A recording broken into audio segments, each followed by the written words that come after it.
Ha llegado el momento que todos estamos esperando. El maná desciende del cielo, pero está en ti y en mí recoger nuestra porción. El día de hoy tenemos a nuestro querido licenciado Hugo López con el tema cuestión de vida o muerte, basado en Josué 2. Adelante, Hugo, el tiempo es tuyo. Muchas gracias, Roxana. Gracias a todos ahí los que están conectados y por las oraciones. Bueno, tenemos poquito tiempo. Vamos a tratar de sintetizar un poquito un mensaje que da para hablar muchísimo, porque es una historia, ¿no?, que va a ser como un poco en nuestra vida y vamos a ver cómo la historia no sirve solo como historia, sino como ejemplo para nuestra vida y Dios nos deja para que podamos tomar ejemplo de ella y actuar correctamente, ¿no? Y nos deja siempre una esperanza y pensando de que hoy comenzamos en cada uno de los lugares que está cada uno el día, poder comenzar con esta esperanza, ¿no? Eh, Ahí en el libro de Josué, capítulo 2, vamos a leer algunos versículos salteaditos nomás por una cuestión de tiempo. Dice, os ruego, versículo 12, 2:12, os ruego pues ahora que me juréis por Jehová que como he hecho misericordia con vosotros, así la haréis vosotros con la casa de mi padre, lo cual me daréis una señal segura. Aquí hay una persona, una mujer, ¿sí? Que se llama Rahab, ¿sí? Seguramente escuchamos ese nombre, conocemos esa historia. Es en el contexto de que Israel iba a invadir Jericó, una ciudad totalmente pagana, una ciudad que estaba en sus actividades, que lo que menos pensaba era en Dios, una ciudad donde había peligros, había muchas malas conductas. Cualquier parecido a la realidad es mera coincidencia, podríamos decir, ¿no? Casi igual como está este mundo hoy en día en cada uno de los lugares quizás que nosotros estemos. Pero en medio de ella había una mujer. Y lo interesante de esta historia, de que esta mujer también participaba de esa vida, esta mujer también participaba de esas conductas que tenían en ese lugar. Porque tenemos otras historias, por ejemplo, Lot o algunas otras, de que en medio de una ciudad caótica, en medio de una ciudad donde tenían otras costumbres paganas, había un siervo de Dios que hacía la diferencia. Pero aquí vemos a una mujer que evidentemente practicaba lo mismo que las otras personas. Y esto me llama la atención, ¿no? Que toma protagonismo una persona que tenía las mismas conductas o peores quizás que algunas personas de ahí de ese lugar. No era una persona que tenía como frecuente en su vida alabar a Dios. Pero ella había escuchado de un pueblo que alababa a Dios. Había escuchado del poder que tenía ese Dios con su pueblo. Y ahora tiene la oportunidad de encontrarse con personas de ese pueblo cuando vienen nada más ni nada menos que invadir su ciudad. Y aquí es donde comienza lo interesante de esta historia. Y digo que ella practicaba y era igual que todos los de su ciudad porque ella se dedicaba a la prostitución. O sea, evidentemente ella tenía esas conductas arraigadas de esa misma ciudad.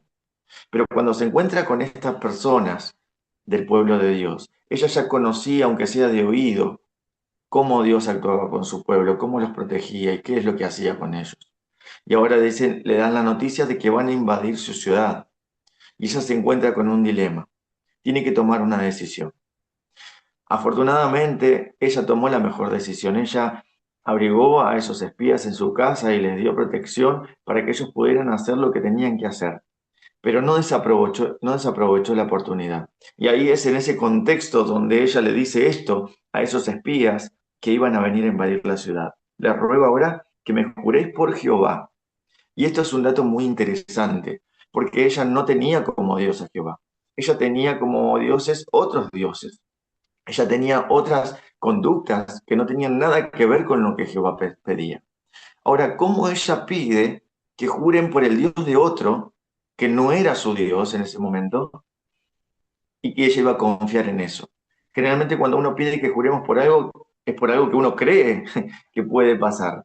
Ahora es interesante que esa decisión que ella toma de olvidarse de cuál es su entorno, su vida, su contexto, su creencia, se aferra al Dios verdadero, porque ya había escuchado cómo ese Dios actuaba, cómo ese Dios vivía con su gente, con su pueblo. Y ella le pide que juren por ese Dios.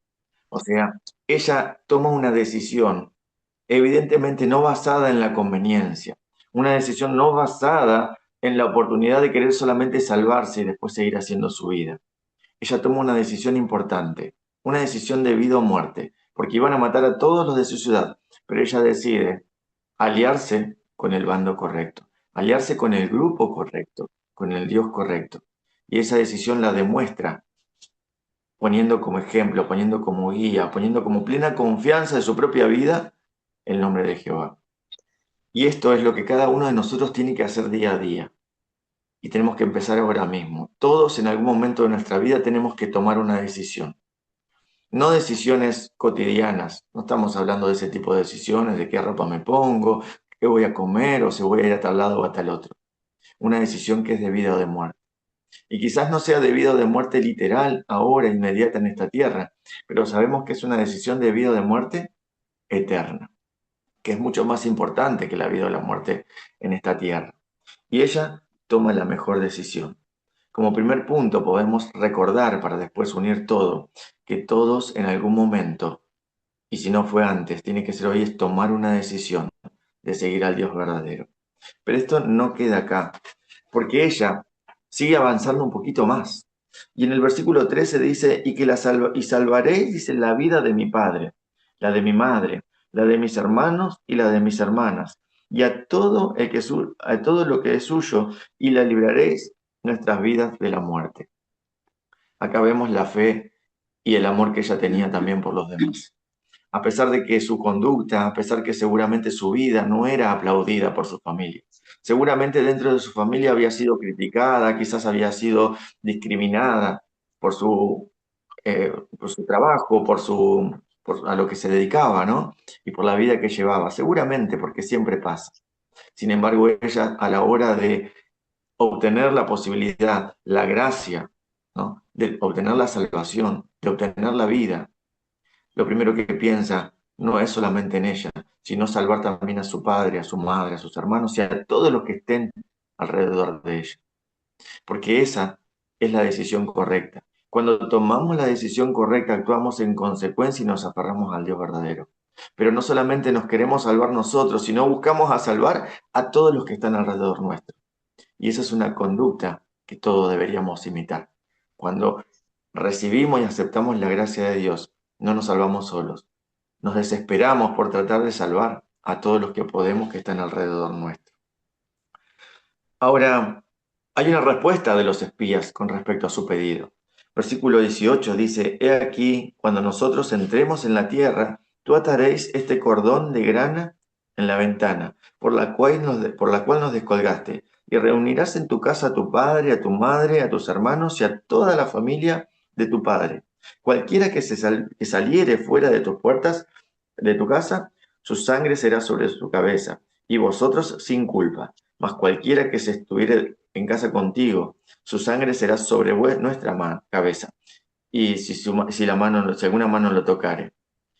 Y ella respondió, así será, así como habéis dicho. Luego los despidió y se fueron, y ella ató el cordón de grana en la ventana. Había una señal, había algo que ella tenía que hacer para dar señal de que ella estaba de acuerdo con lo que estaba decidiendo. Y era atar un cordón de grana, un cordón rojo en su ventana. Entonces, cuando ellos vinieran a invadir, iban a ver ese cordón, iban a saber que en esa casa no tenían que tocar a nadie. Esa casa iba a estar a salvo. Ahora es interesante que ellos le dijeron que cuando nosotros vengamos a invadir la ciudad, ella tenía que colgar ese cordón como símbolo de aceptación y de confianza en Dios. Pero es interesante cuando vemos aquí que ni bien los espías salieron de su casa, ella lo primero que hizo fue colgar el cordón en su ventana. No era inmediatamente quizás que lo tenía que hacer, porque imagínense el tiempo que les iba a llevar a los espías volver hasta a su ciudad, organizarse con los que iban a invadir, volver hasta el lugar y hacer la invasión concreta. Sin embargo, ella no perdió tiempo. Ella no esperó hasta ver señales de que esa invasión estaba viniendo para hacer lo que tenía que hacer, para cumplir eso que ellos le habían pedido como señal. Y a veces nosotros, ¿cuánto tiempo estamos esperando para dar señales de nuestra decisión? ¿Cuánto tiempo estamos postergando porque creemos que todavía hay tiempo? Estamos calculando cuánto tiempo va a llevar que pase una cosa, que pase otra, para que nosotros mostremos señales de nuestra decisión. Ella no esperó ni un segundo porque estaba confiada. Ella no sabía en qué momento ellos iban a entrar a invadir y ella quería estar segura de que iba a ser salva. Por eso no esperó y colgó ese cordón rojo en la ventana de su casa. Ahora vemos de que aquí en todo este diálogo no hay ningún tipo de cuestionamiento. Ella en ningún momento dijo, pero ¿por qué tiene que ser un cordón rojo? Es muy llamativo, se pueden dar cuenta, me pueden venir a preguntar, voy a tener que mentir. Mejor cuelgo un cordón marrón que es más disimulado, ¿no? Que no se van a dar cuenta, pasa más desapercibido. ¿Por qué tiene que ser en la ventana? Que queda medio ahí desproporcionado con mi casa, no combina. ¿Por qué no lo voy a poner en otro lugar? Y eso es lo que nosotros a veces hacemos. Dios nos pide que tomemos una decisión. Esa decisión es de vida o de muerte y nos pide algunas señales para demostrar de que esa decisión es correcta, es real en nuestra vida y nosotros la seguimos postergando. Y aún así cuando decidimos dar esas señales empezamos a tratar de negociar y de cambiar. Bueno, vos me dijiste que tiene que ser rojo, pero quizás si es un rosa combina un poquito mejor con mi vida. Vos me dijiste que tiene que ser en la ventana, pero quizás al lado de la puerta. Y lo mismo pasó, no sé si recuerdan, con la 10ª plaga en Egipto. Había una señal clara que tenían que hacer para evitar la muerte de todos los primogénitos. Debía morir un cordero en sacrificio, y con esa sangre ellos tenían que pintar el dintel de la puerta de sus casas. Cuando el ángel pasara y viera que esa puerta estaba, los marcos de la puerta estaban pintadas con sangre, no entrarían y no moriría nadie. Ahora, los israelitas y los que decidieron poner esa señal, primero necesitaban confiar en la muerte del Cordero, utilizar esa sangre y cumplir correctamente lo que Dios le pidió. Ellos no dijeron, no, pero también el rojo en la puerta, ¿por qué no pintamos el techo? ¿Por qué no pintamos otro lugar que se ve mejor? No, ellos cumplieron cómo y cuándo Dios les dijo que hagan esa señal. ¿Y cuántas veces nosotros tratamos de negociar todas las condiciones que Dios nos pone? Un poquito acá, un poquito allá. Todavía hay tiempo, puedo hacerlo más adelante. Sin darnos cuenta que esa invasión puede venir en cualquier momento y nos quedamos sin la oportunidad de obtener esa gracia de parte de Dios. Porque la gracia es algo que nos encanta a las personas. Porque la gracia es un regalo de vida que Dios nos dio. La gracia es algo que nos da sin que nosotros hagamos nada a cambio. Es un regalo que lo tenemos, aunque inmerecido, pero lo tenemos. Y eso creo que a todos nos gusta. A todos nos gusta que nos den un regalo. Y a todos nos gusta de que Dios nos dé la gracia, el perdón y la salvación. Pero nos olvidamos que la gracia viene acompañada de la fe. Si yo no tengo fe, no puedo aceptar esa gracia. Y esa fe viene acompañada de la obediencia. Porque si yo no obedezco como Dios me pide, lo que Dios me pide, esa gracia no la puedo estar aceptando correctamente. La estoy aceptando a medias, la estoy aceptando por porciones y eso no va a surgir un efecto.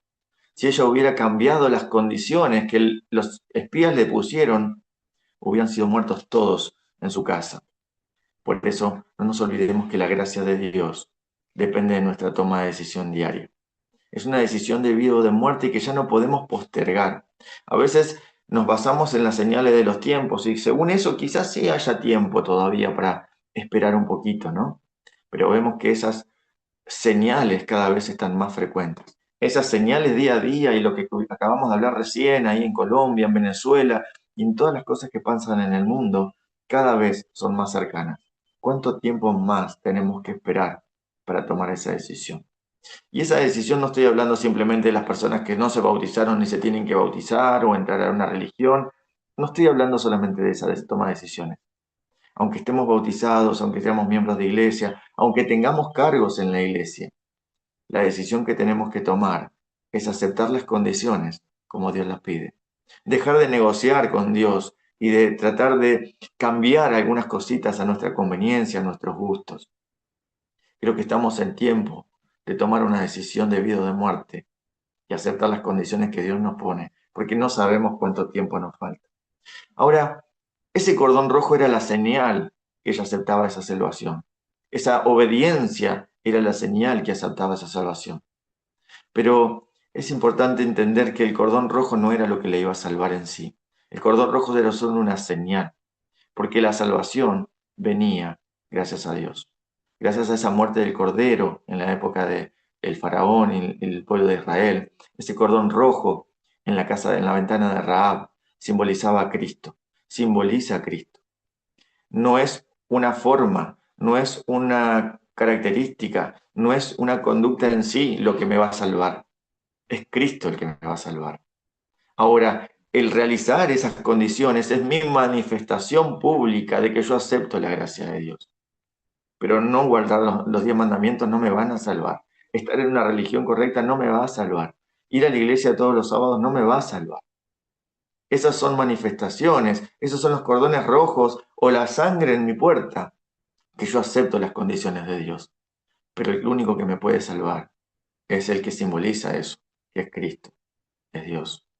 Entonces vemos que esta mujer, esta prostituta, también tenía un sentimiento de querer salvar a los demás. ¿Cuánto estamos haciendo por salvar a los demás? ¿O estamos haciendo todo solamente por nuestra salvación?